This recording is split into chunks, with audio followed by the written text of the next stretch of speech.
Éclairage sur un sujet de l'actualité économique. Taux de change à l'indicatif à l'interbancaire et au parallèle. Cours des principaux minerais de la RDC, indice des prix à la consommation. C'est dans Jeudi Économie, chaque jeudi à 14 h après les infos. Et sa rediffusion jeudi 20 h. Jeudi Économie, émission présentée par Eric Ambago. Bonjour chers auditeurs, bonjour chers téléspectateurs, bienvenue à votre magazine hebdomadaire Jeudi Économie. Vous connaissez les rubriques, taux de change à l'indicatif, à l'interbancaire et au parallèle. Vous aurez le cours des principales matières d'exportation du pays, le panel de la ménagère et un invité pour commenter un sujet de l'actualité économique. Commençons par le taux de change. Béro Matanda, bonjour. Bonjour Eric Ambago. Quelle est la parité aujourd'hui, franc congolais principal devise étrangère? La parité franc congolais principal devise étrangère à l'indicatif se présente comme suit.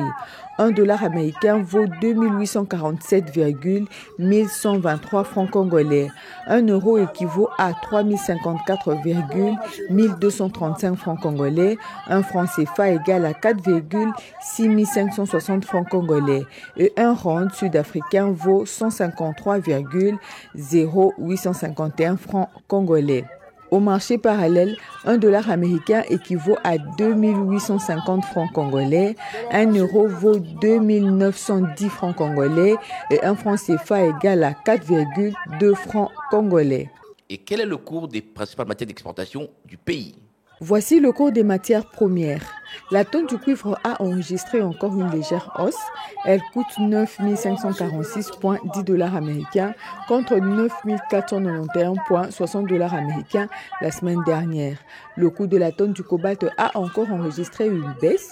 Il revient à 26 775 $ américains contre 26 780 $ américains il y a une semaine. L'once d'or est vendue à partir de 2354,84 $ américains contre 2298,28 $ américains la semaine passée. Le baril du pétrole revient à 83,62 $ américains contre 80,76 $ américains il y a une semaine. Et enfin, une tonne de cacao est vendue à partir de 7 773 $ américains contre 7 967 $ américains la semaine dernière. Merci Béro Matanda, on vous retrouve avant la fin de l'émission pour le panier de la ménagère. Le secteur de l'investissement au RDC a quelques soucis malgré la stabilité du cadre macroéconomique. Mais comment changer cette tendance? Jeudi Économie reçoit pour vous un professeur, il est stratège en investissement. Monsieur Patrick Onoya, bonjour. Bonjour Eric Ambago. On commence, on fait la pédagogie aussi dans cette émission. On a parlé investissement. C'est quoi l'investissement? Merci beaucoup. C'est vrai que c'est un terme qu'on utilise souvent. Mais en économie, on peut définir l'investissement comme une dépense immédiate ayant pour but de créer un effet positif à long terme. C'est-à-dire que c'est de l'argent que l'on met de côté pour un projet donné, n'est-ce pas, avec l'idée que cela puisse nous rapporter beaucoup plus dans le temps. Alors, j'aime faire la nuance claire entre l'investissement et l'entrepreneuriat. L'investissement est un concept financier. Il vise à fructifier de l'argent que l'on a pu épargner. Mais l'entrepreneuriat est un concept économique qui a pour finalité la création de richesses et des emplois. Pour dire que on peut investir par l'entrepreneuriat ou pas. L'investisseur, sa finalité, son objectif, c'est de voir son argent se multiplier. Mais l'entrepreneur investit aussi. Absolument. C'est comme ça que je dis qu'on peut... l'investissement peut se faire par l'entrepreneuriat ou pas nécessairement. Je vais expliquer. Allez-y. On a par exemple, au fait, la pauvreté, n'est-ce pas, de l'espace financier de la République démocratique du Congo nous amène à ne pas très bien comprendre ces choses. Je vais expliquer. Par exemple, les sociétés de placement.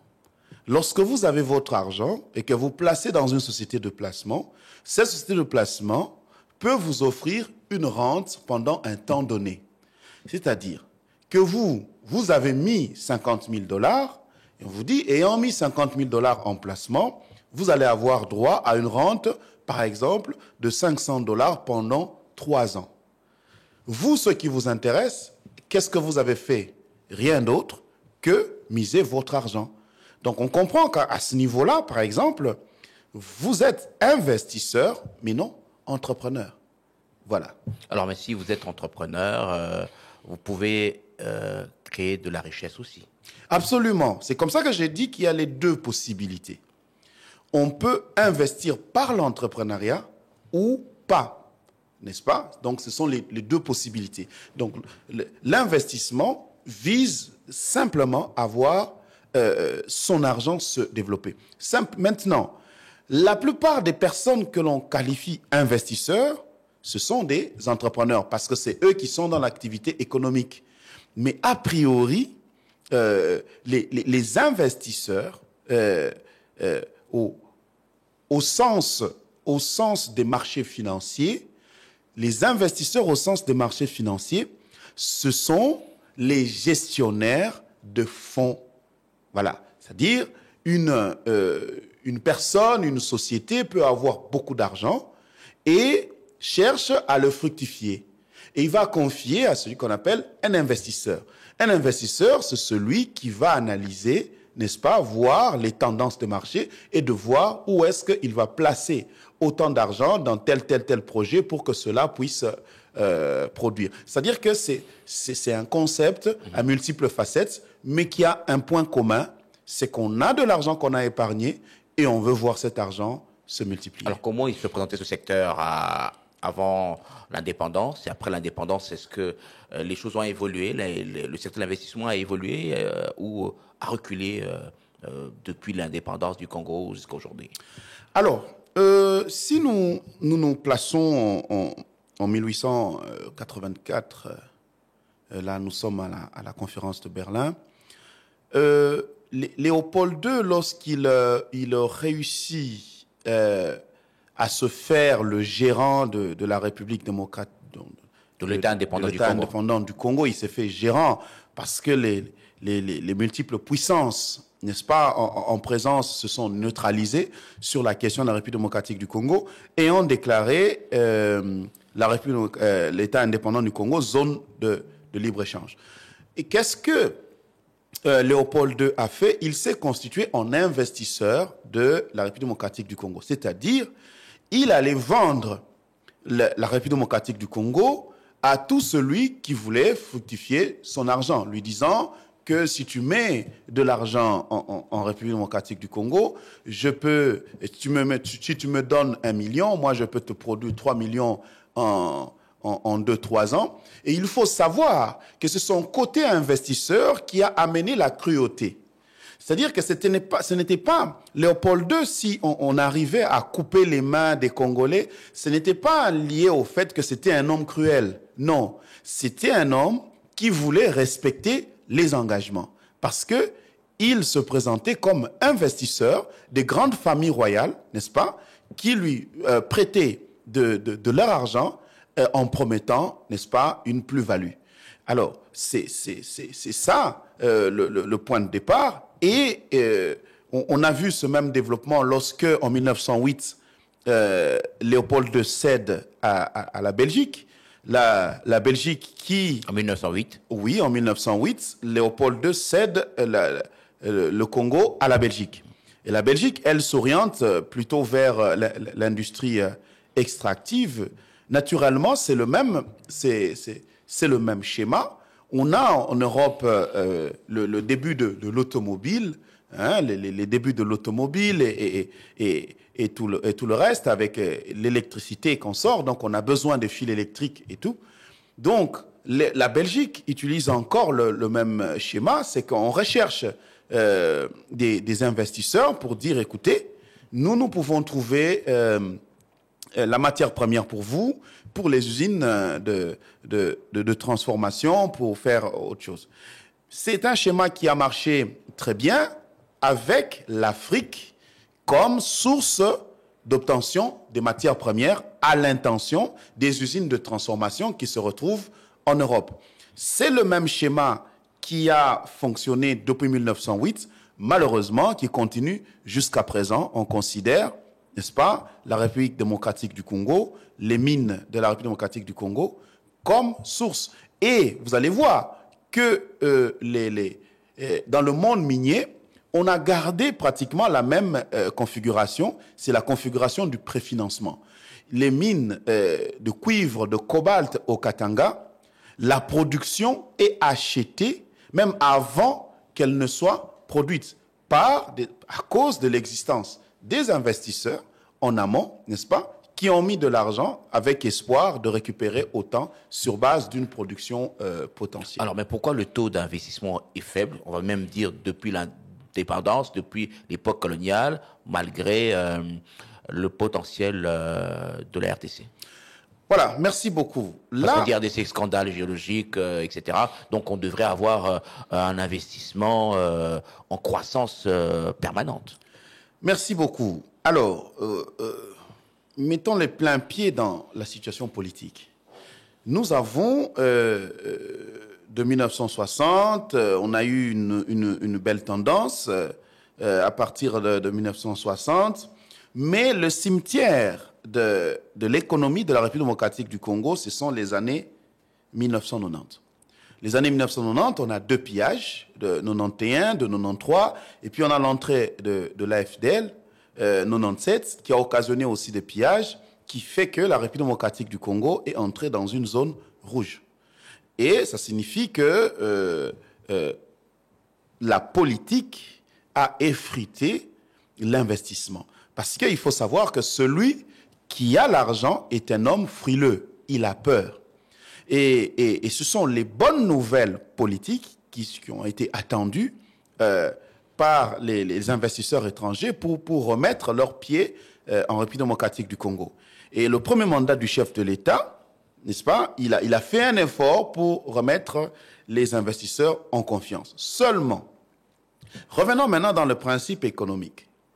En économie de développement, on a confirmé, c'est sur base d'études, on dit que l'investissement direct étranger se développe beaucoup plus facilement dans les pays où il existe une classe des investisseurs locaux. Qu'est-ce que cela veut dire?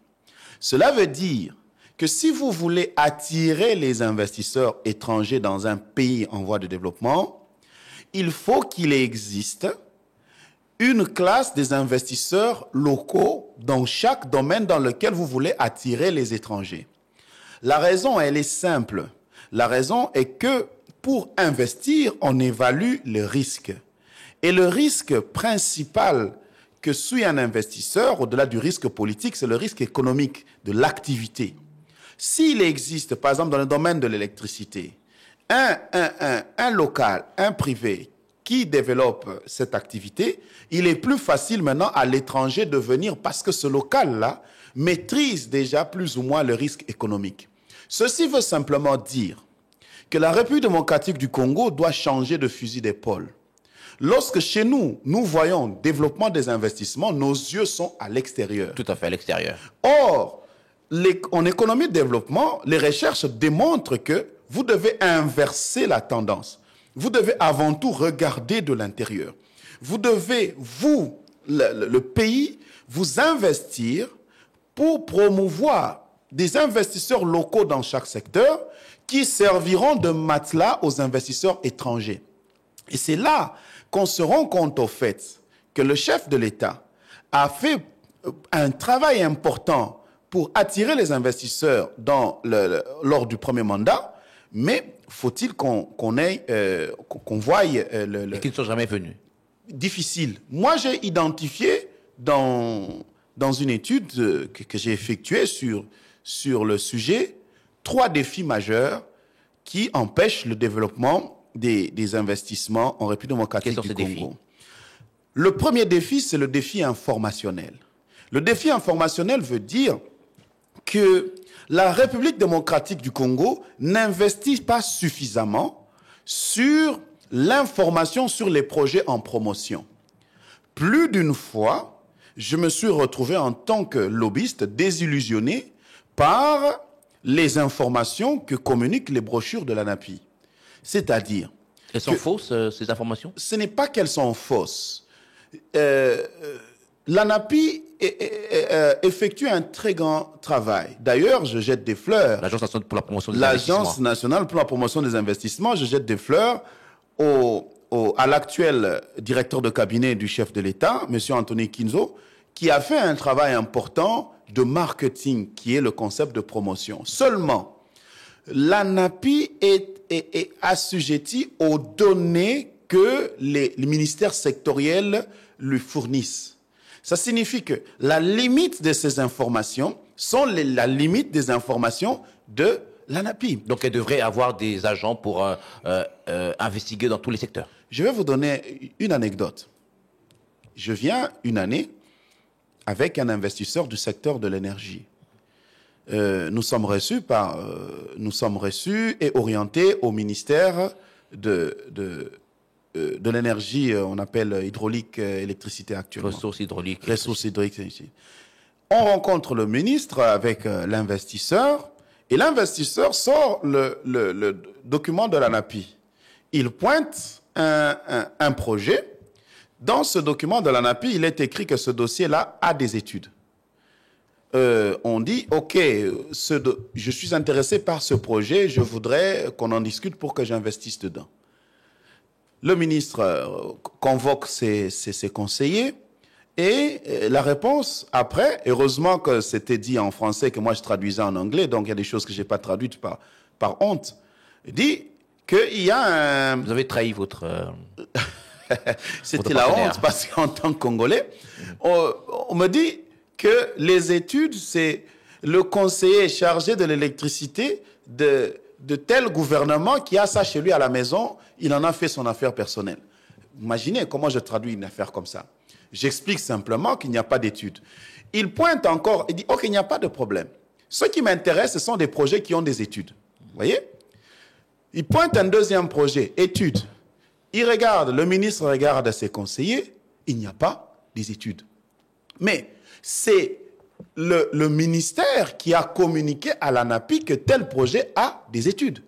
Donc, ça signifie que le ministère a induit en erreur l'ANAPI, induit en erreur tous les consultants en investissement qui travaillent sur la République démocratique, des investissements dans la République démocratique du Congo comme moi. C'est ça que j'appelle le défi informationnel. Donc, lorsque vous voulez marier votre fille, n'est-ce pas, à un homme aisé, qu'elle soit au moins propre et présentable, c'est ça les études qui facilitent la décision. Les projets qui intéressent les investisseurs sont des projets qui ont des études. Et c'est la République démocratique du Congo qui doit investir dans les études. Nous, qu'est-ce que nous cherchons? Nous cherchons des investisseurs qui vont tout faire, même notre boulot à nous, que l'investisseur fasse. Toi-même viens, toi-même fais les études, toi-même fais tout. On dit ceci. Les investisseurs, généralement, que moi, j'ai rencontrés, ils nous disent, on a besoin même des pré-études, ne fût-ce qu'une petite information. Pas seulement un énoncé, et vous nous envoyez balader. Vous comprenez un peu? L'ANAPI devrait jouer ce rôle-là de... Voilà pourquoi j'ai écrit un article où je propose, n'est-ce pas, la transformation de l'ANAPI en ANADI, Agence nationale de développement des investissements. Pourquoi? Mais j'ai aimé, dans un débat avec le DG de l'ANAPI, bon, l'actuel directeur de cabinet, il m'a fait savoir, et j'ai aimé que eux ont réfléchi aussi, ils ont trouvé que j'avais raison, mais eux, ils proposaient que ce soit l'Agence nationale de promotion et de développement des investissements. Je vais expliquer. La promotion est un concept marketing. Et le marketeur, quand est-ce que le marketeur est content? Le marketeur est content lorsque, ayant fait son travail, il a augmenté l'image de marque d'un produit et de sa société. Et c'est ça, c'est pourquoi nous jetons des fleurs, par exemple au DG de l'ANAPI, qui a permis d'augmenter l'image de marque de la République démocratique du Congo. C'est ça le marketing. Mais le commercial a une autre mission différente du marketeur. Le commercial, lui, il est coté sur base des contrats qu'il a fait signer. Donc, nous avons ANAPI dans sa forme actuelle, est responsable de l'image de marque de la République démocratique du Congo, mais n'est pas responsable des contrats signés. Le contrat signé, c'est un concept de développement. Lorsqu'on dit développement, c'est un concept commercial. Nous voulons qu'au lieu que l'ANAPI, à chaque fois, se tape la honte du siècle, par exemple, dans l'exemple que j'ai donné ici, il faut faire de l'ANAPI une structure qui peut gérer la question des investissements de bout en bout. C'est ça que nous disons, n'est-ce pas, dans notre article, voilà que nous disons la dimension de développement. Vous voyez? Et parce qu'actuellement, l'ANAPI se limite à avoir les informations qu'on lui donne, des informations erronées, et par conséquent, on ne peut pas avancer. Mais je tiens à souligner que le défi informationnel, c'est le défi majeur. Au-delà de la cotation Doing Business, au-delà de tout ce que l'on peut dire. Climat des affaires, etc. Climat des affaires. Nous avons eu des investisseurs qui, si seulement ils avaient la bonne information, ils allaient investir, quelle que soit la situation. Vous comprenez? Mais nous n'avons pas pu, ne fût-ce que leur donner le peu d'informations. Et eux ont dit non, nous ne ferons pas le boulot de la République démocratique du Congo. Donc il faut mettre disons, à la disposition de cette agence dont vous parlez, à Nadi, un budget. Les moyens, le gouvernement doit investir, c'est-à-dire que le gouvernement doit changer de paradigme. C'est-à-dire que ne pas faire la promotion des projets qui n'ont pas d'études. Il faut faire une shortlist selon les secteurs. Soyons objectifs, n'est-ce pas? On parle d'un gouvernement de compétences. Soyons objectifs. Si en agriculture, nous voulons promouvoir telle chose, que le gouvernement engage de l'argent pour faire les études. Ça sera beaucoup plus facile. Parce que la décision d'investir devient beaucoup plus facile lorsqu'il existe des études. Et j'insiste, pas nécessairement des études, mais même des pré-études. Ce que l'on veut sont des pré-études, pas des énoncés et envoyer balader les investisseurs. Ça, c'est de 1. De 2, on a le défi du secteur bancaire congolais. La Banque centrale doit être réformée. Il y a une difficulté de quelle manière à transférer de l'argent de partout au monde en République démocratique du Congo. Chez nous, ici, en République démocratique du Congo, la spécialité, c'est le cash. Or, à travers le monde, on transmet, on bouge l'argent beaucoup plus facile à travers des instruments financiers. Or, les instruments financiers, ici en République démocratique du Congo, eh bien, on ne les utilise pas. Je donne un exemple. On bouge, il est de coutume que l'argent bouge à travers le monde par des instruments financiers tels que les lettres de crédit. On a une lettre de crédit très prisée qui est la SBLC, Standby Letter of Credit. Donc, ici, on bouge de l'argent par un crédit documentaire, ce sont des documents, et la monétisation se fait dans le pays. Mais la monétisation des lettres de crédit en République démocratique du Congo à la Banque centrale, c'est du chinois. Vous comprenez? Alors, lorsque vous êtes un pays... C'est quoi? On utilise le cash ou... C'est juste pas applicable. Chez nous, il faut transférer le cash. Il n'y a pas, n'est-ce pas, autre formule. Il ne faut que faire du cash. J'ai travaillé sur un projet d'une sucrière. Une sucrière où le financement de ce projet se faisait à travers une SBLC. Vous savez, la meilleure, c'est que chez nous, ici, on a discuté à la banque, on dit non, ces choses, ça ne marche pas. Mais vous savez, la finalité, c'est que cette sucrière a été réalisée en Ouganda. Parce que là-bas, ce mode de financement de projet passait. Donc, ça signifie que le développement, mettre aux normes la Banque centrale, sans dire aussi que nous avons une banque centrale sous-capitalisée. Donc, il y a un ensemble de réformes à faire pour que, lorsque nous appelons les investisseurs à venir, qu'ils trouvent aussi le cadre qui facilite, n'est-ce pas, l'arrivée de leur argent en République démocratique du Congo. Sans dire, n'est-ce pas, qu'il n'existe que des banques commerciales, ça c'est encore un autre problème. Comment ça peut faire le job de la Banque centrale du Congo? peuvent bien faire passer les écritures, peuvent bien faire passer les lettres, etc. au lieu des cash. Ça peut pas faire passer. La banque centrale, c'est le régulateur. La banque centrale, c'est le régulateur. Oui. Tout ce que peut faire une banque commerciale, elle est là, c'est elle qui assure le développement. Donc, il y a un travail que la banque centrale peut faire qui n'est que de l'apanage de la banque centrale, n'est-ce pas? Et c'est elle qui, lorsqu'elle se développe, elle tire vers le haut les banques commerciales. Donc, à partir du moment où la banque centrale est limitée, elle limite aussi, n'est-ce pas, les banques commerciales.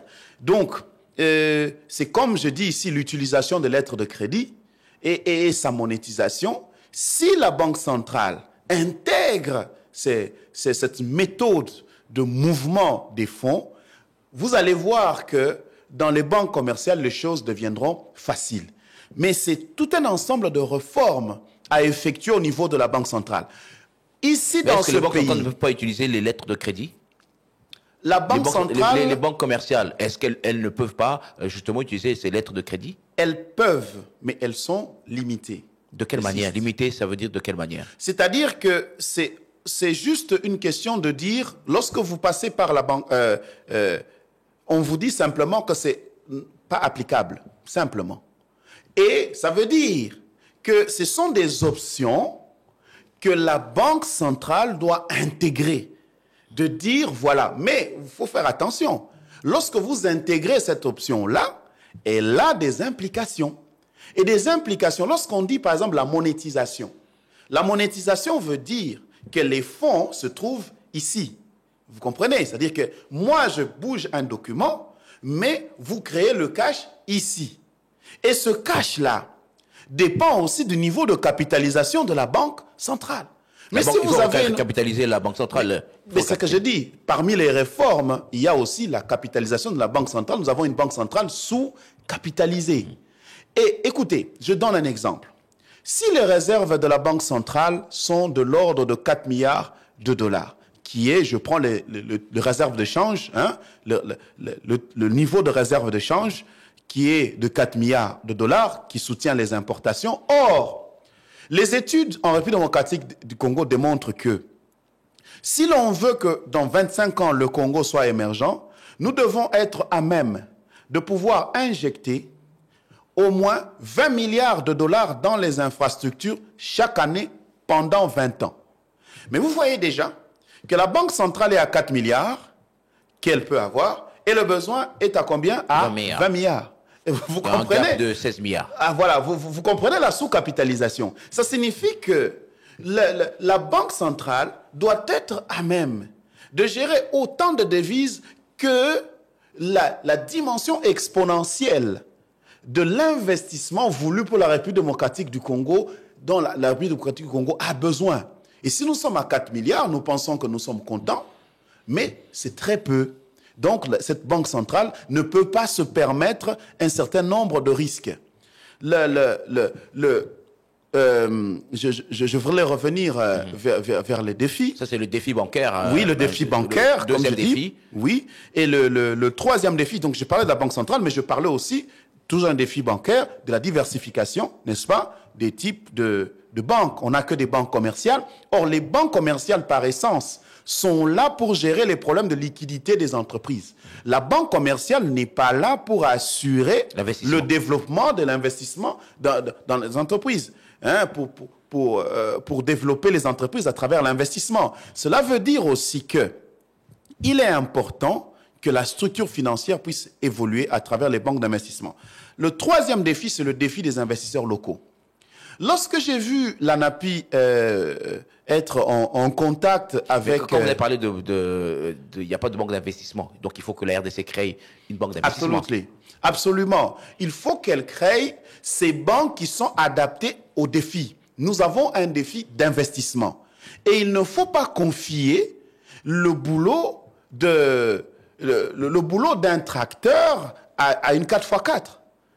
Les banques commerciales, c'est comme une 4x4. Les banques d'investissement, c'est comme un tracteur. Nous, ici, nous substituons, faute de mieux. On a beaucoup de banques commerciales qui commencent à avoir des options de banques d'investissement parce que le besoin est là et elles sont là. Vous voyez, donc il est important que le gouvernement comprenne ces choses et mette en place la structure financière qui convienne pour le développement, c'est-à-dire développer des banques d'investissement. C'est un nouveau concept, il faudra vraiment travailler à fond pour y arriver. Qui veut, peut. Nous sommes là pour donner les orientations, n'est-ce pas, et de dire au chef de l'État, voilà, le premier mandat, vous avez beaucoup travaillé dans le secteur des investissements, voici ce qu'il faut faire pour que réellement nous puissions avoir des solutions. Sur le défi, le troisième défi, je parle du défi des investisseurs locaux.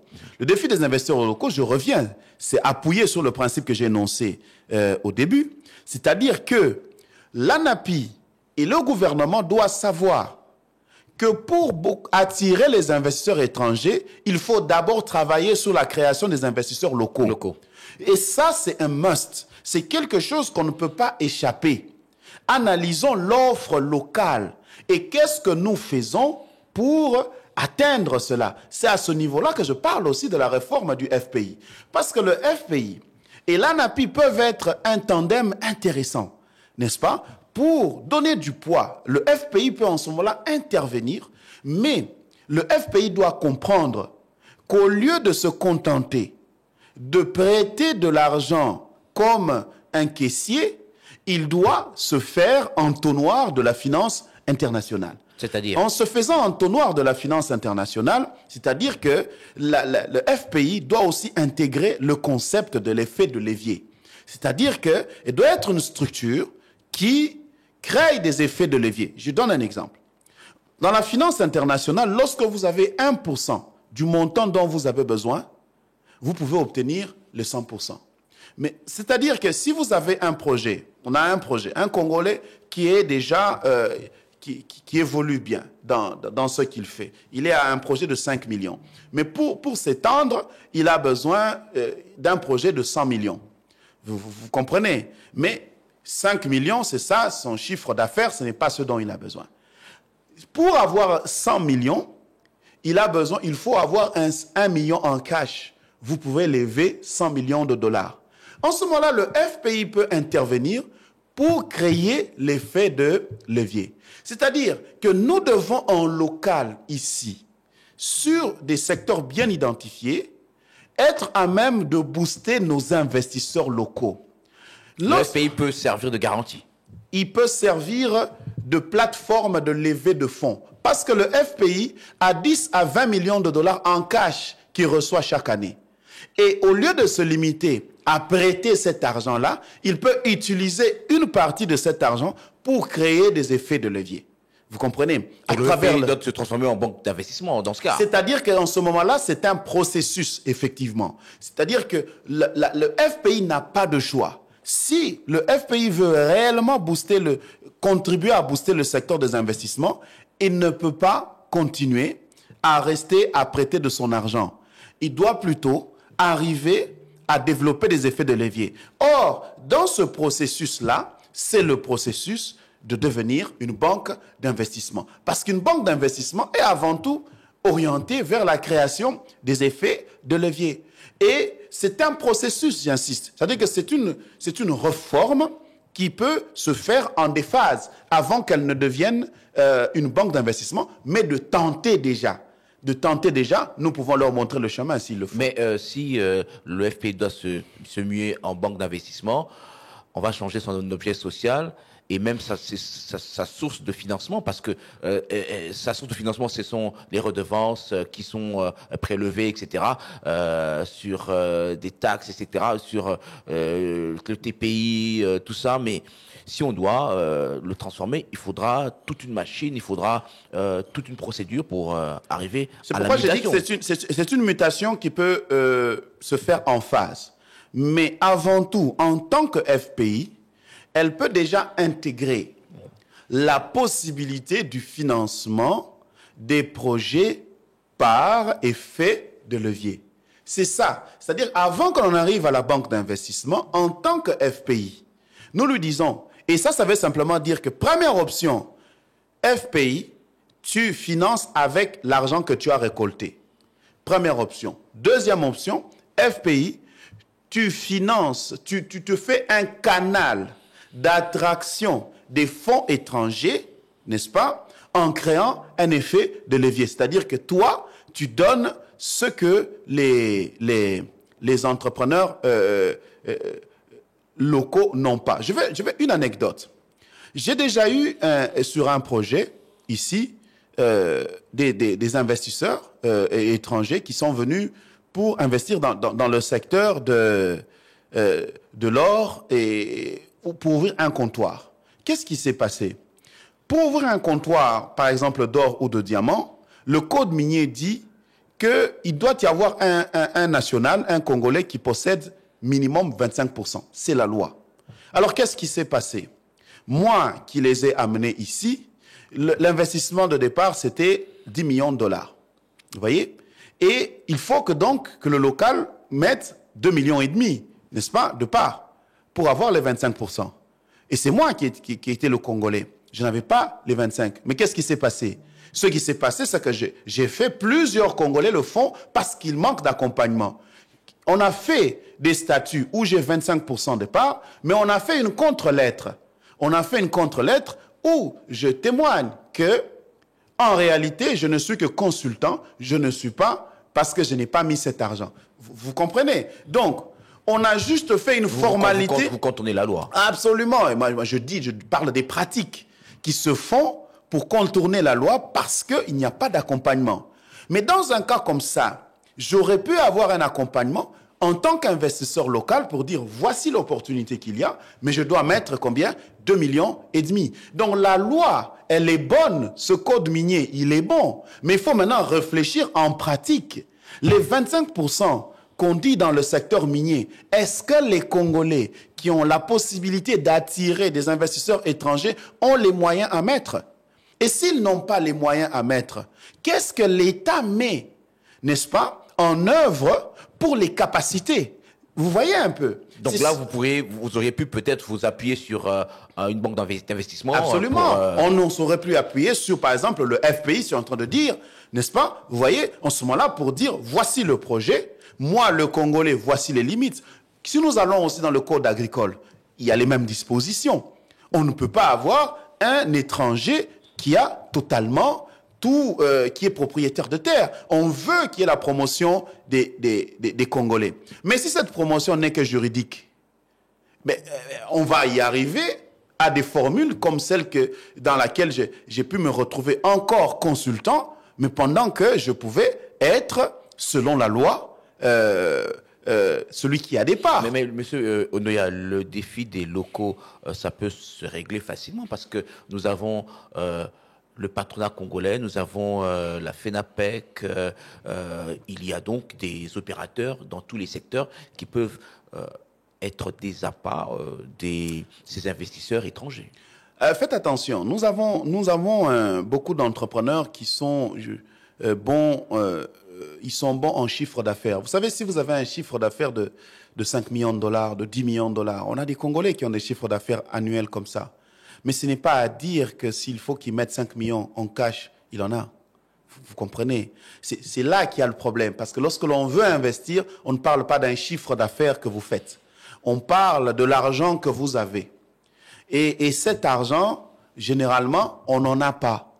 Et c'est à ce niveau-là. Et puis aussi, on sait aussi que il est connu à travers le monde, dans le monde de la finance, qu'on ne finance pas un projet avec son argent.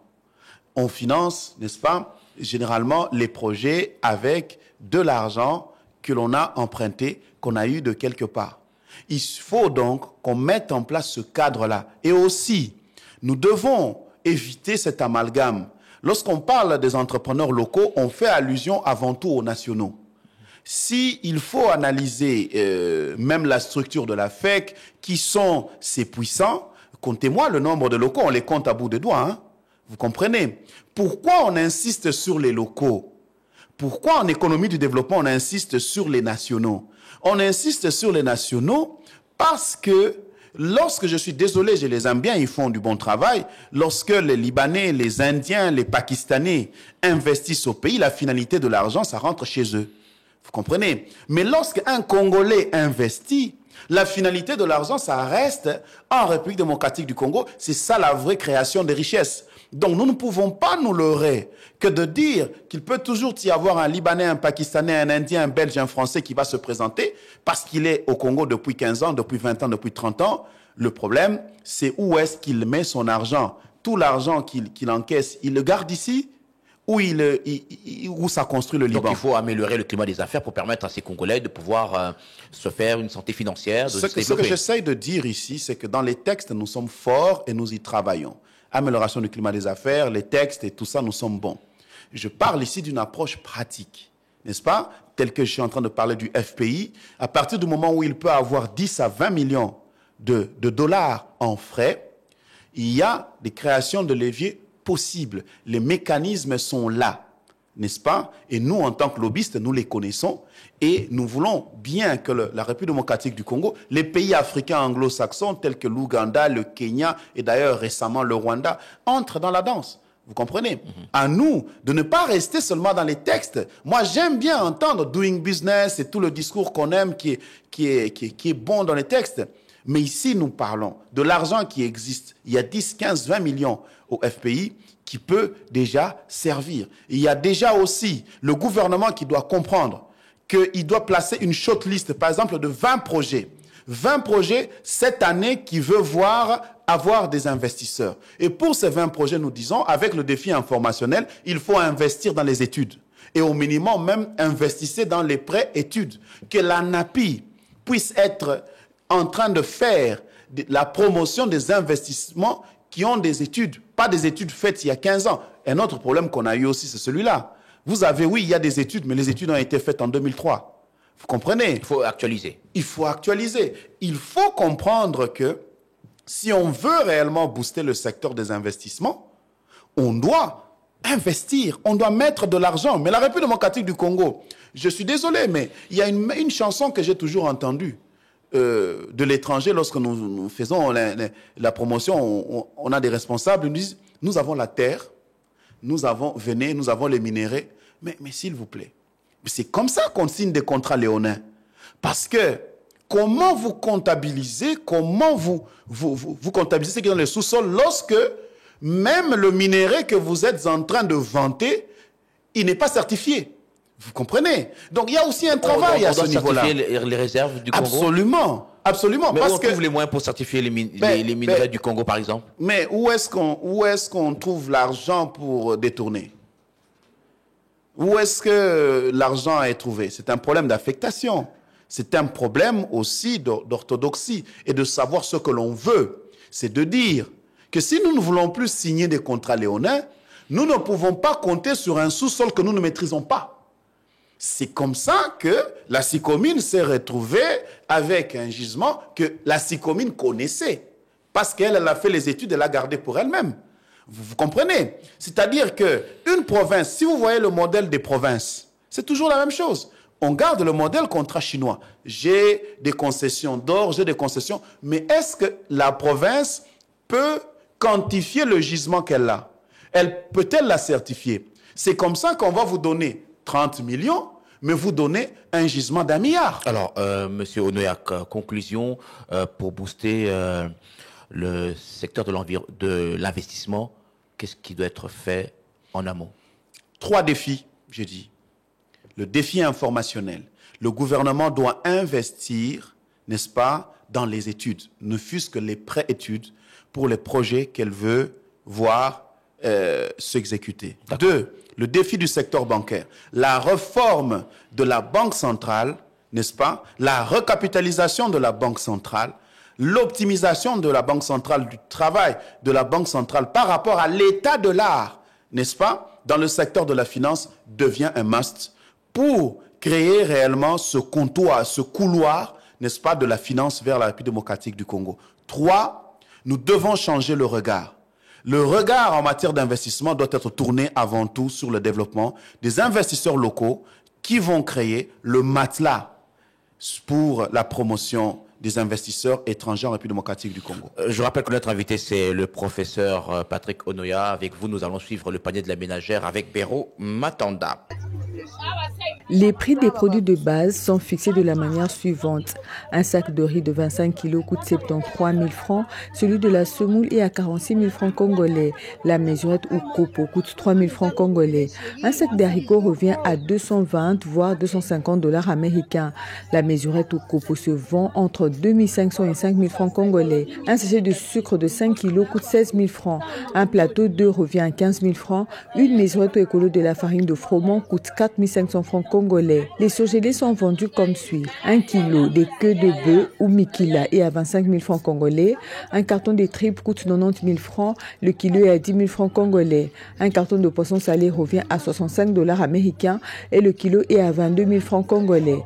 Un carton de poulet sans emballage ou poulet nu est à 70 000 francs. Un poulet est vendu à 15 500 francs congolais. Un carton de poisson mungusu coûte 85 000 francs. Le kilo est à 9 000. Un carton de gésier coûte 72 000 francs congolais. Le kilo est à 7 500 francs congolais. Un carton de viande de bœuf coûte 125 $ américains. Le kilo est à 18 000 francs. Une rame de chinchard coûte 75 000 francs et le kilo est à 8 000 francs congolais. Un carton de rognon revient à 55 000 francs et celui de foie est à 49 000 francs congolais. Un carton de cuisses de poulet coûte 58 500 francs congolais. Le kilo est à 6 500 francs. Un carton de poisson ngolo est vendu à 66 000 francs. Une botte de feuilles de manioc se vend à partir de 3 000 francs. Celle des épinards est à 2 000. Celle d'oseille est à 500 francs. Celle des amarantes coûte 2 000 francs congolais. Un filet d'oignon coûte 38 voire 100 000 francs congolais. C'est selon la grandeur d'oignon. Un filet de ail est à 78 000 francs congolais. Une tomate fruit coûte 300, 500 voire 1000 francs congolais. Une orange coûte 500, 1000 ou 1500 francs congolais. Une pastèque se vend jusqu'à 20 000 francs. Un ananas coûte 3 000, 5 000 voire 10 000 francs congolais. C'est selon la grandeur. Un pain coûte 200, 500 voire 1000 francs congolais. Merci Béron Matanda, on vous retrouve la semaine prochaine avec vos différentes rubriques. Alors, professeur Patrick Konoya, rapidement quelques questions avant de nous séparer. Questions courtes, réponses courtes. Programme du gouvernement suminois en 5 ans, évalué à 92,9 milliards de dollars, presque 93 milliards. C'est réaliste, faisable? Oui, c'est faisable, mais seulement moi je voudrais bien insister sur un fait. Et je peux donner mon doigt à couper. 6 millions d'emplois que le gouvernement souminois veut créer ne peut se faire que par le développement du secteur de l'agriculture. Il n'y a que l'agriculture qui peut occasionner autant de création d'emplois. Une étude d'un gouvernement passé ici a établi qu'un développement par l'agriculture a 11 fois plus d'effet qu'un développement par les mines. Je viens ici joindre ma voix à celle des députés pour dire gouvernement souminois, cap sur l'agriculture. Il faut donc des projets bancables, des projets réalistes. Absolument. Et là, nous revenons encore vers le développement des investisseurs locaux qui doivent être appuyés par l'État, n'est-ce pas, pour produire ces différents projets. La Banque africaine de développement, je crois, a 150 millions, on a entendu, pour la République démocratique du Congo dans le secteur agricole. Il faut un cadre de promotion de cela et un cadre d'accompagnement des entrepreneurs congolais dans le secteur agricole pour absorber cela. Mais moi, j'aime souvent souligner que la République démocratique du Congo doit investir beaucoup plus que les partenaires, n'est-ce pas, au développement. La RDC peut, par exemple, pour être plus concret, appuyer les producteurs locaux dans les villages, les recenser et les appuyer. Absolument, mais dans un nouveau modèle.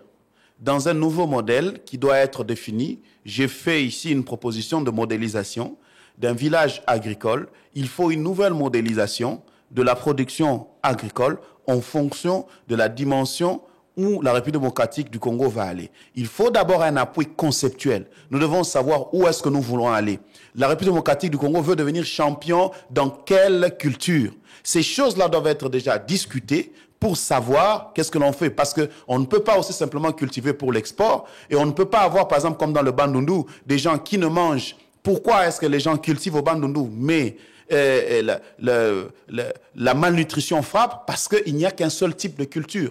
Et les gens sont remplis d'amidon et pas nécessairement des protéines pour le développement. C'est-à-dire qu'il y a toute une réflexion à faire à ce niveau-là.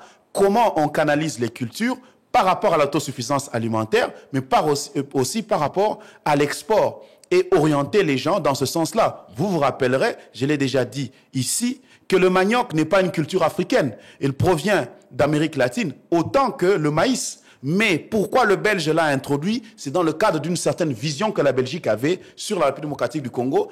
Et le Congo peut aussi faire cela pour atteindre l'autosuffisance alimentaire et entrer dans le camp de l'export. Projet en étudiant 1 hectare, ça évolue, on en est où aujourd'hui? Très bien, merci beaucoup. Projet 1 hectare pour un étudiant. J'ai aimé dernièrement les étudiants qui ont initié une pétition, ça a été une surprise pour moi, pour que 1 hectare pour un étudiant soit retenu comme un projet gouvernemental. Il compte réunir 10 000 signatures. Ils pensent, ce sont les étudiants de la faculté d'économie de l'université de Kinshasa qui m'ont dit, ils pensent qu'ils ne voient pas comment le gouvernement peut tenter de développer le secteur de l'agriculture sans, n'est-ce pas, un projet tel que 1 hectare pour un étudiant. J'ai salué leur initiative, mais pour notre part, nous avançons. Appui du gouvernement ou pas, nous sommes déterminés à monter en puissance à la saison A. Je rappelle que notre invité, c'était M. Patrick Onoya. Il est professeur, il est stratège dans le secteur de l'investissement. Merci M. Patrick Onoya d'avoir répondu une fois de plus à l'invitation de Jeudi Économie. Merci. Merci à Miguel Mena, le réalisateur. Merci à Patrick Mugongo. Merci à Pascal Kalambaï qui ont permis à ce que nous arrivions chez vous pour que vous puissiez nous voir via vos smartphones, vos ordinateurs portables, etc., vos télévisions. Merci à Chris Bivoula qui s'est assuré que notre voix arrive vers vous via le son. Merci à vous, chers auditeurs. Rendez-vous la semaine prochaine. Éclairage sur un sujet de l'actualité économique. Taux de change à l'indicatif à l'interbancaire et au parallèle. Cours des principaux minerais de la RDC. Indice des prix à la consommation. C'est dans Jeudi Économie, chaque jeudi à 14h après les infos. Et sa rediffusion jeudi 20h. Jeudi Économie, émission présentée par Eric Ambago.